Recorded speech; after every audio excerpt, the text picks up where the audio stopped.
സുഖമായിട്ടിരിക്കുന്നെന്ന് കരുതുന്നു. ഞാൻ സുഖമായിട്ടിരിക്കുന്നു. അപ്പോൾ ഇന്നത്തെ നമ്മളുടെ ഒരു അടിപൊളി റെസിപ്പി, അടുത്ത ഹെൽത്തി റെസിപ്പിയാണ് വീറ്റ് മസാല ദോശ. ഗോതമ്പ് പൊടി കൊണ്ട് നമുക്ക് നല്ല റെസ്റ്റോറൻറ്റ് സ്റ്റൈലിലുള്ള ക്രിസ്പി മസാല ദോശ എങ്ങനെയാണ് ഉണ്ടാക്കുന്നതെന്ന് നോക്കാം. അരി കഴിക്കാൻ പറ്റാത്തവരായി ഒരുപാട് പേര് നമ്മളുടെ വീടുകളിൽ അല്ലെങ്കിൽ നമ്മളുടെ കൂടെ ഉണ്ടാകും. അപ്പോൾ അരി കഴിക്കാൻ പറ്റാത്തവർക്കൊക്കെ ഗോതമ്പ് ഒരു ഉപകാരപ്രദമായിരിക്കും. ഇങ്ങനെയുള്ളൊരു മസാല ദോശ കഴിച്ചിട്ടില്ല എന്നുണ്ടെങ്കിൽ ഡെഫിനറ്റ്ലി ഉണ്ടാക്കി നോക്കുക, ട്രൈ ചെയ്യുക one time. Hey friends, today I am going to make Kerala's one of the most favorite recipe, either South India's one of the most favorite recipe, masala dosha with wheat flour. Please let me know your feedback and thank you so much for watching. അതിനായിട്ട് ഞാനിവിടെ എടുത്തിരിക്കുന്നത് ഒരു 1 cup ഗോതമ്പ് പൊടി, same കപ്പിന് 1/4 cup റവ. അപ്പം proportion ഇങ്ങനെയാണ്. നമ്മൾ 1 കപ്പ് ഗോതമ്പ് പൊടി എടുക്കുകയാണെങ്കിൽ 1/4 കപ്പ് റവ, അല്പം ഉപ്പ്. ഇപ്പോൾ 1 കപ്പ് വെള്ളമാണ് ഞാൻ എടുത്തിരിക്കുന്നത്. കുറേശ്ശെ വെള്ളം ഒഴിച്ച് നമുക്കിതൊന്ന് മിക്സ് ചെയ്തെടുക്കണം. ഒത്തിരി വെള്ളം ഒന്നിച്ച് ഒഴിക്കരുത്. കുറേശ്ശെ വെള്ളം ഒഴിച്ചിട്ട് ഇതൊന്ന് മിക്സ് ചെയ്യുക. ഒരു വിസ്ക് ഉണ്ടെങ്കിൽ ആ വിസ്കർ വെച്ചിട്ട് നമുക്കൊന്ന് മിക്സ് ചെയ്യാവുന്നതാണ്. ഇതൊന്ന് മിക്സ് ചെയ്തെടുക്കുക. മിക്സിയിലിട്ട് അടിക്കരുത് ഇത്. അപ്പോൾ ഇത് നമുക്കിതൊന്ന് നല്ലതുപോലെ മിക്സ് ചെയ്ത് എടുക്കാം. ഒരു 1/2 കപ്പ് വെള്ളം കൂടെ ഞാൻ ഒഴിക്കുകയാണ്. അത് 1/2 കപ്പ് വെള്ളം മൊത്തം എടുത്തില്ല, അതിൻ്റെ പകുതി. അപ്പോൾ ഞാനൊരു 1/4 കപ്പ് വെള്ളമാണ് എടുത്തത്. ഇനി ഇതൊന്ന് മിക്സ് ചെയ്യുക നല്ലതുപോലെ. ലംസ് ഒന്നുമില്ലാതെ എല്ലാം കംപ്ലീറ്റ് ഉടച്ചെടുക്കുക. ഇൻസ്റ്റൻ്റായിട്ട് ഉണ്ടാക്കിയെടുക്കാൻ പറ്റുന്നൊരു മസാല ദോശയാണിത്. വളരെ ഹെൽത്തിയാണ്. അരി അരച്ചിട്ടില്ല, ഉഴുന്നരച്ചിട്ടില്ല എന്നൊക്കെയുള്ള ടെൻഷൻ വേണ്ട. അപ്പം പെട്ടെന്നാണ് നമുക്കൊരു ദോശ കഴിക്കേണ്ടതെന്ന് തോന്നിക്കഴിഞ്ഞാൽ മോർണിംഗിൽ ബ്രേക്ക്ഫാസ്റ്റിനോ ലഞ്ചിന് ടിഫിനിനോ ഈവനിങ് ഡിന്നറിനോ ആയിട്ട് ഏത് സമയം ഉണ്ടാക്കിയെടുക്കാൻ പറ്റുന്ന ഒന്നാണ് നമ്മളുടെ വീറ്റ് മസാല ദോശ. ഈ ഒരു നല്ല കട്ടിക്കുള്ള ഈ ഒരു തിക്നെസ്സിലാണ് ഇപ്പോൾ ഇരിക്കുന്നത്. ഓക്കെ, ഇങ്ങനെ ഇരിക്കുന്നതാണ് നല്ലത്. ഒത്തിരി അങ്ങ് വെള്ളം ആക്കരുത്. അത് ഗോതമ്പ് ദോശയ്ക്ക് എടുക്കുന്ന പോലെ അത്ര വെള്ളം ആക്കരുത് കേട്ടോ. അപ്പോൾ നമുക്കിത് ഇനിയൊന്ന് അടച്ചു വെക്കണം. ഇത് ക്ലോസ് ചെയ്ത് സൈഡിൽ വെക്കുക കുറച്ച് നേരം.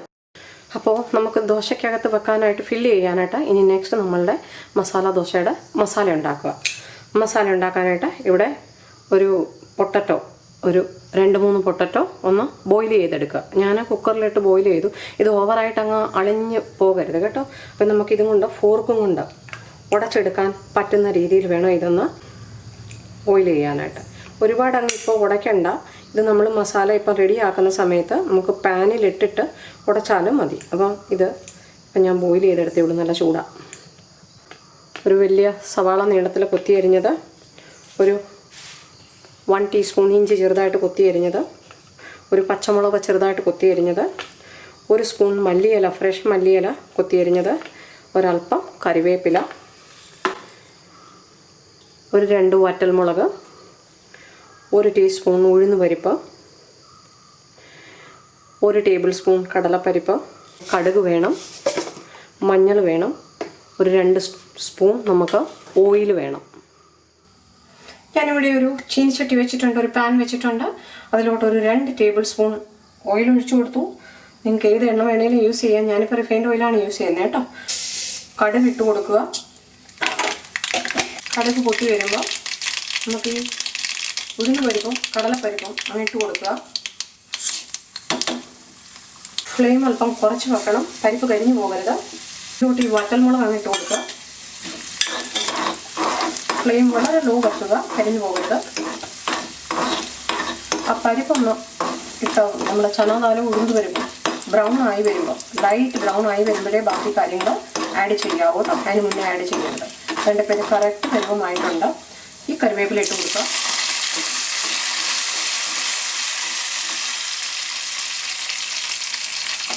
സവാള ഇട്ട് കൊടുക്കുക.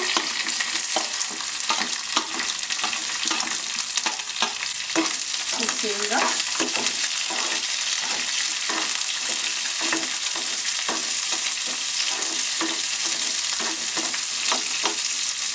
ഇഞ്ചി ഇട്ട് കൊടുക്കുക, പച്ചമുളക് ഇട്ട് കൊടുക്കുക,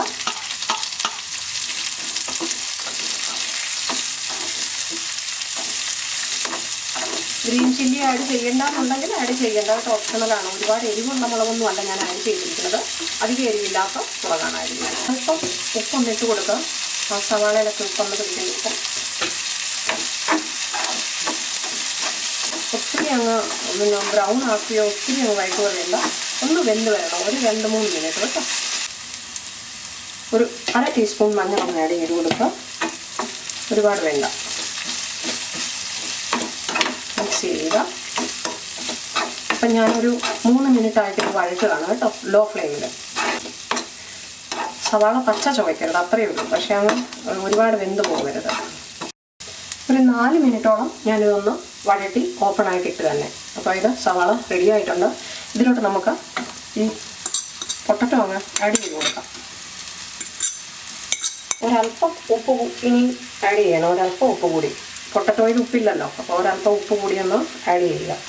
ഉപ്പ് കൂടിപ്പോകരുത് മസാലയിൽ. ഇനി ഇതൊന്ന് മിക്സ് ചെയ്യുക നല്ലതുപോലെ.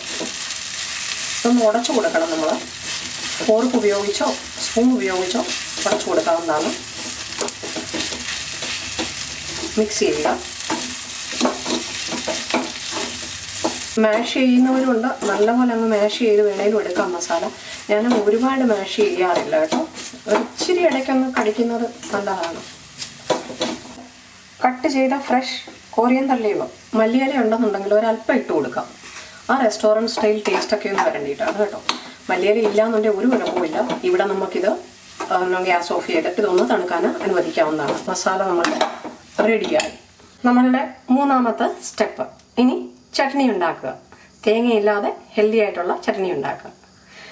തേങ്ങയില്ലാതെ ഹെൽത്തി ആയിട്ടുള്ള ചട്നി ഉണ്ടാക്കാനായിട്ട് നമുക്ക് ആദ്യം ചെയ്യേണ്ടത് ഒരു പാൻ ചൂടാക്കുക, അതിലോട്ട് കുറച്ച് കപ്പലണ്ടി ഒന്ന് വറുത്തെടുക്കുക. വലിയ ഹൈ ഫ്ലെയിമിലിട്ടിട്ട് റോസ്റ്റ് ചെയ്യരുത്, കരിഞ്ഞു പോകും. ഒരു ലോ ടു മീഡിയം ഫ്ലെയിമിലിട്ടിട്ട് എണ്ണയൊന്നും ചേർക്കാതെ കപ്പലണ്ടി നമുക്കൊന്ന് റോസ്റ്റ് ചെയ്തെടുക്കണം. അപ്പോൾ ഇതൊന്ന് ഒരു ലൈറ്റ് ബ്രൗൺ ആവും ഇതിൻ്റെ സ്കിന്ന്, അതുവരെ നമുക്കൊന്ന് റോസ്റ്റ് ചെയ്തെടുക്കാം. നമ്മുടെ കപ്പലണ്ടി ഇവിടെ തന്നെ പൊട്ടി പൊട്ടി വരുന്നുണ്ട്. ഇങ്ങനെ നല്ല ബ്രൗൺ ആയിട്ടുണ്ട്. ഞാൻ ഗ്യാസ് ഓഫ് ചെയ്തു. അത് നല്ലതുപോലെ റോസ്റ്റ് ആയിട്ടുണ്ട്. നമുക്ക് ഈ കപ്പലണ്ടി ഒന്ന് ഇതിൻ്റെ പുളി കളഞ്ഞൊന്ന് എടുക്കണം. ഒന്ന് തണുത്തിട്ട് കൈ കൊള്ളൂ അല്ലെങ്കിൽ കേട്ടോ. ഇതിൻ്റെ പുളിയെല്ലാം കംപ്ലീറ്റ് കളഞ്ഞിട്ട് എടുക്കാം, അല്ലെങ്കിൽ അതുപോലെ ഇട്ട് വേണമെങ്കിൽ നമുക്ക് അരച്ചെടുക്കാം. പുളി ഹെൽത്തിയാണ്, കുഴപ്പമൊന്നുമില്ല. ഇതിൻ്റെ പുളിയെല്ലാം എടുത്തിട്ട് നമുക്ക് ചമ്മന്തി അരയ്ക്കാം. കപ്പലണ്ടി നമ്മൾ പുളി കളഞ്ഞത് അതങ്ങ് ഇട്ട് കൊടുക്കാം. ഒരല്പം പുളിയൊക്കെ കപ്പലണ്ടിയിലുണ്ടെങ്കിൽ കുഴപ്പമില്ല കേട്ടോ. ഇതിനകത്തോട്ട് നമുക്ക് പൊട്ടുകടല, നമ്മുടെ അടുത്ത് പൊട്ടുകടല ഇല്ലയെന്നുണ്ടെങ്കിൽ, ഇത് ഫ്രൈ ചെയ്ത കടലയാണല്ലോ, പൊട്ടുകടല ഇല്ലയെന്നുണ്ടെങ്കിൽ നമുക്ക് ചനാദാൽ ഈ കപ്പലണ്ടി ഡ്രൈ റോസ്റ്റ് ചെയ്തതുപോലെ തന്നെ ഒന്ന് ഡ്രൈ റോസ്റ്റ് ചെയ്തിട്ട് നമുക്കെടുക്കാം, ഒരു ലൈറ്റ് ബ്രൗൺ ആക്കിയിട്ട്. ചനാദാൽ ഡ്രൈ റോസ്റ്റ് ചെയ്താലും മതി, ഇത് നമ്മൾ പൊട്ടുകടല ഇട്ടാലും മതി. ഞാനൊരു 2 ടേബിൾ സ്പൂൺ പൊട്ടുകടല ഇട്ട് കൊടുത്തു, ഒരു 4-5 ടേബിൾ സ്പൂൺ കപ്പലണ്ടി ഇട്ട് കൊടുത്തു, ഒരു ചെറിയ കഷ്ണം ഇഞ്ചി, ഒരു 3-4 കറിവേപ്പില, ഒരു 2 പച്ചമുളക് നമ്മളുടെ എരിവിനനുസരിച്ച് ചേർത്തോളൂ കേട്ടോ, ഒരു 3-4 ചുമന്നുള്ളി അല്ലെങ്കിൽ ഒരല്പം സവാള, ഒരു നുള്ള് കോറിയൻഡർ ലീവ്സ് മല്ലിയില, ഒരല്പം, ഒരുപാട് വേണ്ട കേട്ടോ. അല്പം ഉപ്പ് കൂടി പോകരുത്. നുള്ള് പുളി ഇടുന്നത് ഓപ്ഷണലാണ്, പുളി ഇടണമെന്നില്ല കേട്ടോ. ഒരു നുള്ള പുളി ഇടുക. ഒരുപാട് വെള്ളം ചേർക്കരുത്. ഇത് കുറേശ്ശെ വെള്ളം ചേർത്ത് വേണം അരച്ചെടുക്കാൻ, അല്ലെങ്കിൽ കപ്പലണ്ടി അതൊന്നും പൊടിഞ്ഞു കിട്ടത്തില്ല. പിന്നെ ഒരല്പം ഓരോ സ്പൂൺ വെള്ളം ചേർത്തിട്ട് വേണം ഇത് നല്ലതുപോലെ അരച്ചെടുക്കാൻ. ഇതിപ്പം നല്ല കട്ടിക്കാണ് ഇരിക്കുന്നത്. നമുക്ക് കുറച്ചുകൂടെ വെള്ളം ഒന്ന് ചേർത്ത് കൊടുക്കണം. ഒരല്പം കൂടെ വെള്ളം ചേർത്തിട്ട് പിന്നെ അരക്കണം. നമുക്ക് 3-4 പ്രാവശ്യം വെള്ളം ചേർത്തിട്ട് വേണം ഇത് അരച്ചെടുക്കാൻ. ഒന്നിച്ച് വെള്ളം ചേർത്ത് അരയ്ക്കാൻ പറ്റത്തില്ല. നമ്മുടെ ചട്നി ഇവിടെ നല്ല ഈ ഒരു കൺസിസ്റ്റൻസിയിൽ അരച്ചെടുത്തു, നല്ല പേസ്റ്റായിട്ട്. നമുക്ക് ആവശ്യമുള്ള വെള്ളം അല്പം ചേർത്ത് വേണം അരയ്ക്കാൻ. ഈ ഒരു കൺസിസ്റ്റൻസിയിലാണ് ഞാൻ അരച്ചിരിക്കുന്നത്. ഈ സൈഡിലും ഒക്കെ തക്കോണം നമുക്ക് റെസ്റ്റോറൻറ്റ്സിലൊക്കെ കിട്ടുന്ന അതേ ടേസ്റ്റോടെ കേട്ടോ. കടുക് വറുക്കാനായിട്ട് ഞാനൊരു പാൻ വെച്ചിട്ടുണ്ട്. പാനിൽ ഒരു 1 ടേബിൾ സ്പൂൺ എണ്ണ ഒഴിച്ചു കൊടുത്തു. എണ്ണ ചൂടായി കിടക്കുകയാണ്. അതിലോട്ട് ഒരല്പം കടുകിട്ട് പൊട്ടിക്കുക. കടുക് ഒന്ന് പൊട്ടി വരുമ്പോൾ ഈ വറ്റൽമുളക് ഒന്നിട്ട് കൊടുക്കുക. ഫ്ലെയിം കുറച്ച് വെക്കുക, മുളക് കരിഞ്ഞു പോകരുത്. ഈ കറിവേപ്പില ഒന്നിട്ട് കൊടുക്കുക. കരിഞ്ഞു പോകരുത്. ഫ്ലെയിം ഓഫ് ചെയ്തു. ഇത് നമുക്ക് ചട്നിയിലോട്ട് താളിച്ചു കൊടുക്കാം. ചട്നിയിലോട്ട് നമ്മളുടെ കടുക് വറുത്തത് താളിച്ചു കൊടുക്കാം. നമ്മളുടെ അടിപൊളി തേങ്ങയില്ലാത്ത പീനട്ട് ചട്നി റെഡി ആയിട്ടുണ്ട്. റെസ്റ്റോറൻറ്റ് സ്റ്റൈൽ ചട്നി റെഡി ആയിട്ടുണ്ട്. അപ്പോൾ എല്ലാവർക്കും തേങ്ങയില്ലാത്ത നമ്മുടെ ഈ അടിപൊളി ചട്നി ഇഷ്ടമായി എന്ന് കരുതുന്നു. വളരെ ഈസി ആൻഡ് സിമ്പിളാണ്. ഇഡ്ഡലിയുടെ കൂടെ ദോശയുടെ കൂടെയൊക്കെ വളരെ ടേസ്റ്റിയായിട്ട് ഉപയോഗിക്കാവുന്നതാണ്. നമ്മൾ മസാലയും ചട്നിയും ഉണ്ടാക്കിയ നേരത്തിന് നമ്മൾ ഇത് ചെയ്ത് വെച്ചിരിക്കുമായിരുന്നു. ഇനി നമുക്ക് ഇതിനകത്തോട്ട് ഒരു 1 പാക്കറ്റ് ഈനോ ഇടുക. ഈനോ ഇല്ലയെന്നുണ്ടെങ്കിൽ നിങ്ങൾക്ക് അര ടീസ്പൂൺ ബേക്കിംഗ് സോഡ, നമ്മളുടെ മീഠ സോഡ, അതിടാവുന്നതാണ്. ഇപ്പം ഞാനിവിടെ ഈനോ യൂസ് ചെയ്യുന്നു. ഇതൊരു 5 ഗ്രാം ഈനോ ആണ് ഒരു പാക്കറ്റിലുള്ളത്, ഒരു ടീസ്പൂൺ അത്രയും. അപ്പം നമുക്ക് ഒരു പാക്കറ്റ് ഈനോ ഇതിലോട്ട് ഇടാം. ഈനോ ഇട്ടാൽ അപ്പം തന്നെ ദോശ ഉണ്ടാക്കണം. അതായത് ഒരു 5 മിനിറ്റിൽ കൂടുതൽ വെക്കരുത്. ഇതിൽ ആക്റ്റീവ് ആകാനായിട്ട് ഒരല്പം വെള്ളം ഒന്ന് നമുക്ക് ഒരു ശകലം വെള്ളം ഒന്ന് ഒഴിച്ചു കൊടുക്കണം. ഇത് ഈനോ ആക്റ്റീവ് ആകാനായിട്ട് ഉടനെ തന്നെ മിക്സ് ചെയ്യുക. ഒത്തിരി നേരം വെക്കരുത്. ഉടനെ തന്നെ നമുക്ക് ദോശ ഉണ്ടാക്കണം, പെട്ടെന്ന് തന്നെ. തവ ചൂടാക്കി ഇട്ടിട്ട് വേണം ഈനോ മിക്സ് ചെയ്യാൻ ബാറ്ററിൽ. അല്ലെങ്കിൽ നമ്മൾ തവ ചൂടാകാൻ നിൽക്കുന്ന നേരം കൊണ്ട് ഈനോ ഇതായിപ്പോവും. ഇട്ട് കഴിഞ്ഞാൽ ഈനോ ഇട്ടാൽ 5 മിനിറ്റിനകം ദോശ ഉണ്ടാക്കണം. ഓക്കെ, അപ്പോൾ ഈ ഒരു കൺസിസ്റ്റൻസി മതി സാധാരണ ദോശയ്ക്ക് ഉണ്ടാക്കുന്ന പോലെ. ഞാനിവിടെ ഒരു തവ വെച്ചിട്ടുണ്ട്. തവ നല്ലതുപോലെ ചൂടായിരിക്കുകയാണ്. അപ്പോൾ ഇതിലോട്ട് നമുക്ക് ഒരല്പം ഓയിൽ അപ്ലൈ ചെയ്ത് കൊടുക്കണം ആദ്യം. ഇപ്പം തവ നല്ലതുപോലെ ചൂടായി കഴിഞ്ഞപ്പം ഫ്ലെയിം ഞാൻ വളരെ ലോ ആക്കി. അപ്പോൾ ഇതിൽ എണ്ണയൊന്ന് അപ്ലൈ ചെയ്ത് കൊടുക്കുക. എണ്ണ അപ്ലൈ ചെയ്ത് കൊടുത്തിട്ട് എണ്ണയൊന്ന് തുടച്ചെടുക്കണം ഒരു തുണി കൊണ്ട്. അത് കഴിഞ്ഞിട്ട് നമുക്ക് കുറച്ച് വെള്ളമൊന്ന് തളിച്ചു കൊടുത്ത് ഇതിൻ്റെ ടെമ്പറേച്ചർ ഒന്ന് ലെവലാക്കണം. തവയുടെ ദോശക്കല്ലോ തവയാണോ യൂസ് ചെയ്യുന്നുണ്ടെങ്കിൽ അതിൻ്റെ ടെമ്പറേച്ചർ ഒന്ന് നേരെയാക്കണം. ഒരല്പം വെള്ളം തളിച്ചു കൊടുക്കുക. അതൊന്ന് പതുക്കെ തുടച്ചെടുക്കുക, അല്ലെങ്കിൽ ആ ദോശ അതിൽ സ്റ്റിക്കാവും. ഉടനെ തന്നെ നമുക്ക് ഇത് ബാറ്റർ ഒഴിച്ചു കൊടുക്കണം. ഇനി ഇത് പതുക്കെ സ്ലോ മോഷനിൽ നമ്മൾ ഇത് റൗണ്ട് വേർഡ്സ് ഇങ്ങനെ കറക്കി എത്രയും പരത്താമോ അത്രയും പരത്തിയെടുക്കുക. ഓക്കെ, കട്ടി കുറച്ച് പരത്തുക. വളരെ ടേസ്റ്റിയും ക്രിസ്പി ആയിട്ടുള്ള മസാല ദോശ ഉണ്ടാക്കാം. ഞാനിപ്പോൾ ഇത്രയും പരത്തി കൊടുത്തു. ഓക്കെ, ബാറ്റർ ഒഴിച്ചു കഴിഞ്ഞിട്ട് ഒരല്പം നമുക്ക് ഫ്ലെയിം മീഡിയം ആക്കണം. എന്നിട്ട് നമുക്കൊരല്പം ഓയിൽ അല്ലെങ്കിൽ കുറച്ച് ഘീ ഒഴിച്ചു കൊടുക്കാവുന്നതാണ്. ഇതൊന്ന് ഡ്രൈ ആയി വരുമ്പോഴത്തേക്ക് നമുക്കൊരല്പം ഘീ ആണ് ഞാനിവിടെ യൂസ് ചെയ്യുന്നത്. നിങ്ങളുടെ അടുത്ത് ഘീ ഇല്ലയെന്നുണ്ടെങ്കിൽ ഓയിലാണേലും ഒഴിച്ചു കൊടുക്കും. ഘീ ഒഴിക്കുവാണെങ്കിൽ ആ ദോശയ്ക്കൊരു പ്രത്യേക എന്താ പറഞ്ഞ ടേസ്റ്റും കളറും അല്ലെങ്കിൽ ആ ഒരു ക്രിസ്പ്നെസ്സും ഒക്കെ കിട്ടാൻ സഹായിക്കും. ബ്രഷ് ഉണ്ടെങ്കിൽ ബ്രഷ് വെച്ച് നിങ്ങൾക്ക് ഇത് ചെയ്യാവുന്നതാണ്. എല്ലാ വശവും ഒരുപോലെ വെന്ത് ക്രിസ്പി ആയിട്ട് വരുമ്പോൾ നമുക്കത് നമ്മുടെ ദോശ ഇവിടെ നല്ല ക്രിസ്പി ആയിട്ട് ഇളകി വരുന്നുണ്ട്. കണ്ട, നല്ല ക്രിസ്പി ആയിട്ട്. അപ്പം നമുക്ക് ഇതിനകത്തോട്ട് നല്ല ക്രിസ്പി ആയിട്ട് കണ്ട. ആരെങ്കിലും പറയുമോ ഗോതമ്പ് ദോശയാണെന്ന്? This is so crispy and yummy. അപ്പോൾ ഇതിലോട്ട് നമുക്ക് ഒരല്പം മസാലയൊന്ന് ഇട്ട് കൊടുക്കാം. നമ്മൾ ദോശയിൽ വെക്കാനായിട്ടുണ്ടാക്കിയ മസാല ഒന്ന് ഫില്ല് ചെയ്ത് കൊടുക്കാം. അതൊന്ന് ഇതിലോട്ടൊന്ന് ഫിക്സ് ചെയ്ത് കൊടുക്കുക. ഇങ്ങനെ ഒന്ന് അമർത്തി കൊടുത്താൽ മതി. So crispy. Look at this. നമ്മളുടെ അടിപൊളി masala dosa ready. Wheat masala dosa. Look at this. So crispy and yummy. അപ്പോൾ നമ്മളുടെ ഗോതമ്പ് കൊണ്ട് ഇത്രയും നല്ല അടിപൊളി വീറ്റ് മസാല ദോശ ഉണ്ടാക്കാൻ പറ്റുമെന്ന് മനസ്സിലായില്ലേ? ഇതിങ്ങനെ തന്നെ ഉണ്ടാക്കുക. കാണിച്ചിരിക്കുന്ന മെഷേഴ്സ് എല്ലാം ഫോളോ ചെയ്യുക. അപ്പോൾ യാതൊരു കാരണവശാലും ഒരു കുഴപ്പവും തെറ്റും പറ്റില്ല. It's so crispy and yummy. അപ്പോൾ എല്ലാവർക്കും ഇഷ്ടമായി എന്ന് കരുതുന്നു. നമ്മുടെ തവയിലോട്ട് ഒരല്പം എണ്ണ തൂത്ത് കൊടുക്കുക. എണ്ണയൊന്ന് വൈപ്പ് ചെയ്തെടുക്കുക. കുറച്ച് വെള്ളം ഒന്ന് വെച്ച് അതിൻ്റെ ഇതൊന്ന് കൺട്രോൾ ചെയ്യുക. ഹീറ്റ് ഒന്ന് തുടച്ചെടുക്കുക. ഇനി ബാറ്റർ ഒഴിച്ച് കൊടുക്കുക. ഇതിനി എത്രയും പരത്താമോ അത്രയും പരത്തിയെടുക്കുക.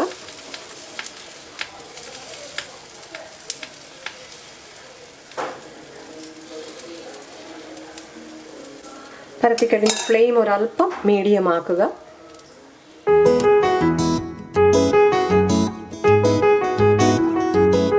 ഹൈ ഫ്ലെയിമിൽ ഇത് ഒരുപാട് അങ്ങ് നടുക്ക് മാത്രം ക്രിസ്പി ആയി പോകരുത്. അപ്പം എല്ലാ സൈഡും വേകണം.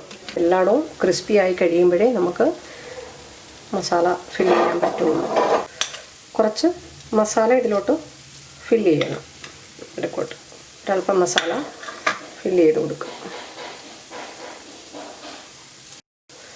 ഈ മസാല ഇതിലോട്ടൊന്നും നമുക്ക് തേച്ച് പിടിപ്പിക്കാം. ഇനി നമുക്ക് ഇത് പതുക്കെ എന്നാ ക്രിസ്പി ആണെന്ന് നോക്കിക്കേ. Wow, so crispy. നമ്മുടെ ദോശ റെഡി ആയിട്ടുണ്ട്. Super tasty crispy masala dosa. ഈസിൻ്റെ. അപ്പം നമുക്ക് ബാക്കി ദോശ കൂടി ഇങ്ങനെ അങ്ങ് ഉണ്ടാക്കിയെടുക്കാം. ഭയങ്കര ക്രിസ്പി ദോശയാണ് കേട്ടോ. എല്ലാവർക്കും ഇഷ്ടമായി എന്ന് കരുതുന്നു. Thank you so much for watching. ഇതുവരെ നിങ്ങൾ ട്രൈ ചെയ്തിട്ടില്ല എന്നുണ്ടെങ്കിൽ പ്ലീസ് മറക്കാതെ ഒരു പ്രാവശ്യം ട്രൈ ചെയ്യുക. വളരെ ഹെൽത്തിയും ടേസ്റ്റിയുമാണ്. ഇതുവരെ സബ്സ്ക്രൈബ് ചെയ്തിട്ടില്ലാത്തവർ പ്ലീസ് മറക്കാതെ സബ്സ്ക്രൈബ് ചെയ്യുക. നിങ്ങളുടെ വിലയേറിയ കമൻസ് ബോക്സിൽ തരാവുന്നതാണ്. ടേസ്റ്റി ചട്നിയുടെ കൂടെയാണ് ഇത് സെർവ് ചെയ്യാൻ പോകുന്നത്. Hey friends, hope everyone likes today's very tasty, easy, healthy wheat masala dosa. Crispy masala dosa like restaurant. Thank you so much for watching. Keep watching, keep sharing, keep subscribing. If you haven't subscribed yet, please don't forget to subscribe and please don't forget to support. Thank you. Eat healthy, stay healthy.